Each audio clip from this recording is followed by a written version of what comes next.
भूमि अधिग्रहण कानून 2013 इसलिए ही बनाया गया था कि ताकि जब सरकार कोई डेवलपमेंट के नाम पे, इंफ्रास्ट्रक्चर के नाम पे कोई जमीन अधिकृत करे तो उसका एक फेयर सेटलमेंट करे। फेयर सेटलमेंट उस जमीन के सर्किल रेट का 2 से 3 गुना से 4 गुना तक या उससे भी ज्यादा मुआवजा दे, उनसे बात करे, उनकी रजामंदी ले। उनसे ऐसा नहीं कि जबरदस्ती हमने एक रेट तय कर लिया और उस रेट पे जबरदस्ती हमसे देके जमीन एक्वायर कर लेंगे। इसीलिए कानून बनाया गया था। संविधान में इसी के तहत ही गवर्नमेंट ये काम करती है। अभी हाल ही में एक पिक्चर आई है जॉली LLB 3, जिसके अंदर परसौल में किसानों से जमीनें एक इंपीरियल ग्रुप लेता है और उस सारे केस पे ही ये पिक्चर का कोर्ट रूम ड्रामा है। उसमें किसान जमीन नहीं देना चाहते, जबरदस्ती प्राइवेट कंपनी लेना चाहती है। उसकी जब बहस चलती है कोर्ट में तो ये कंपनी की तरफ से वकील बताता है किसानों की बेहतरी के लिए है और उनके डेवलपमेंट के लिए है, ये सारी बातें बताता है। तो इसलिए किसानों को अपनी जमीन देनी ही चाहिए। हालांकि किसान उसमें नहीं देते हैं, उसमें कुछ दंगे फसाद होते हैं, कुछ किसान मारे जाते हैं। लेकिन उसमें वारसद वारसी ने जब कंक्लूजन करते हैं उस केस का, तो वो एक केस की बात करते हैं कि दिल्ली में एक सरकार का प्रोजेक्ट आया था, जिसके अंदर वो सरकार का प्रोजेक्ट इसलिए रोक दिया गया क्योंकि उसके अंदर कुछ प्रीमियम क्लास लोगों की प्रॉपर्टी आ रही थी और उन्होंने देने से मना कर दिया, इसलिए उस प्रोजेक्ट को रोक दिया गया, जिसके अंदर इंपीरियल ग्रुप के CEO की प्रॉपर्टी थी और उनके वकील की भी प्रॉपर्टी थी। उसके साथ साथ जो जज साहब इसकी सुनवाई कर रहे थे तो उनकी भी प्रॉपर्टी की फोटो लगाई कि जज साहब आपकी प्रॉपर्टी जा रही है, तो देशभक्ति के नाम पे, राष्ट्र निर्माण के नाम पे आप लोग अपनी प्रॉपर्टी क्यों नहीं दे रहे, क्यों आप प्रोजेक्ट को शिफ्ट करने की बात कर रहे हैं। ये मैं इसलिए कहानी बता रहा हूं कि जो इंफ्रास्ट्रक्चर डेवलपमेंट और प्रोग्रेस की बात होती है ना, ये सिर्फ गरीबों के उत्पीड़न का खेल होता है।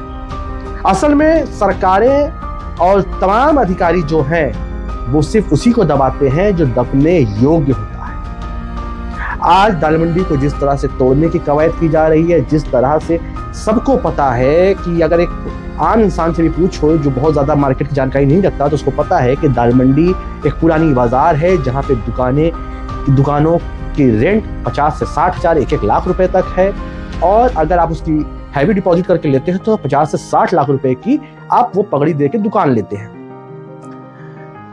अब सरकार को भी ये बात पता है, ऐसा सरकार अनजान नहीं है। 10,000 दुकानें वहां पे है जहां पे सरकार सिर्फ और सिर्फ मकान मालिकों से बात कर रही है, वो उस मकान मालिक से जो मकान मालिक पहले ही हैवी डिपॉजिट लेकर बैठ चुका है, जो नोटेरियल कागज पे है, जिसकी कोई उतनी वैल्यू नहीं है।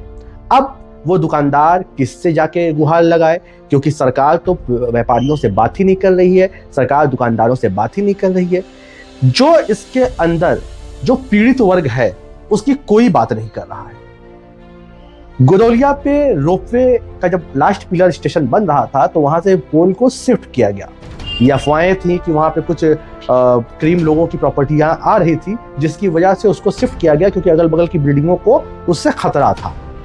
अब उसे नाले का नाम दे के शिफ्ट किया गया, या नाला ऐसा तो नहीं है, नाला पहले ही इन्वेस्टिगेट हो जाता है पोल बनने से पहले, लेकिन बनने के बाद क्यों शिफ्ट किया गया ये अभी भी बनारस में बहस का विषय है। तो क्या ये राष्ट्र निर्माण, देशभक्ति के नाम पे सिर्फ गरीबों को परेशान किया जाएगा, उन मजदूरों को परेशान किया जाएगा जो अपनी दिहाड़ी दिन भर में कमाते हैं, जो दिन भर में अपने रोजी रोटी कैसे कैसे कमा के ला पाते हैं।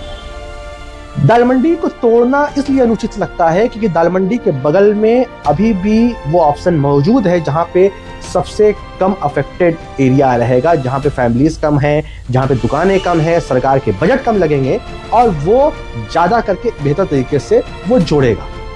लेकिन दाल मंडी को जबरदस्ती तोड़ने के पीछे की कहानी कुछ और लग रही है।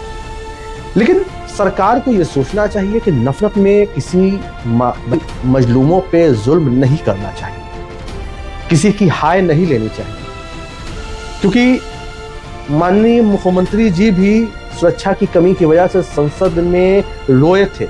आंसुओं की कीमत उन्हें जानना चाहिए, आंसुओं की कीमत उन्हें पहचानना चाहिए जो आज वो व्यापारी वर्ग रो रहा है। छोड़िए हिंदू मुसलमान है, क्रिश्चियन है, सिख है, वो है व्यापारी और वो अपराधी नहीं है।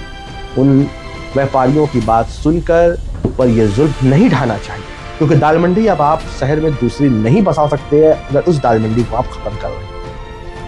तो लोग परेशान हैं, कितनी फैमिलीज उसमें रह रही है, उनके ऊपर छत कहाँ मिलेगा, बीडीए का जबरदस्ती उसमें अवैध का अभियान चल रहा है, 84-85 के नक्शे निकाले जा रहे हैं। मतलब ये सरकारी सिस्टम है, अगर किसी को प्रताड़ना देना चाहेगी तो वो किसी तरह से भी दे सकती है, क्योंकि बनारस तो भाई पुरानी आबादी है जो 2-3 पीढ़ियों से रही। आप किसी को अवैध नहीं कह सकते। अवैध वैध ये कागज 1950 के बाद बने हैं, उसके पहले देश में सब अवैध ही थे। इसका मतलब जिसकी बुनियाद 1950 के पहले से थी वो सब अवैध। रजिस्ट्री स्टार्ट जब से होना चालू हुई तभी से वैध और अवैध का कॉन्सेप्ट है। तो ऐसा नहीं है, बनारस का इतिहास उससे पुराना है। इसलिए अपनी आपसी नफरत में किसी को उजड़ने पे आप इस तरह की दलीलें देना बंद करें। इतना ही, मिलते हैं अगले वीडियो में। तब तक के नमस्कार, सत श्री अकाल, जय हिंद, खुदा हाफिज।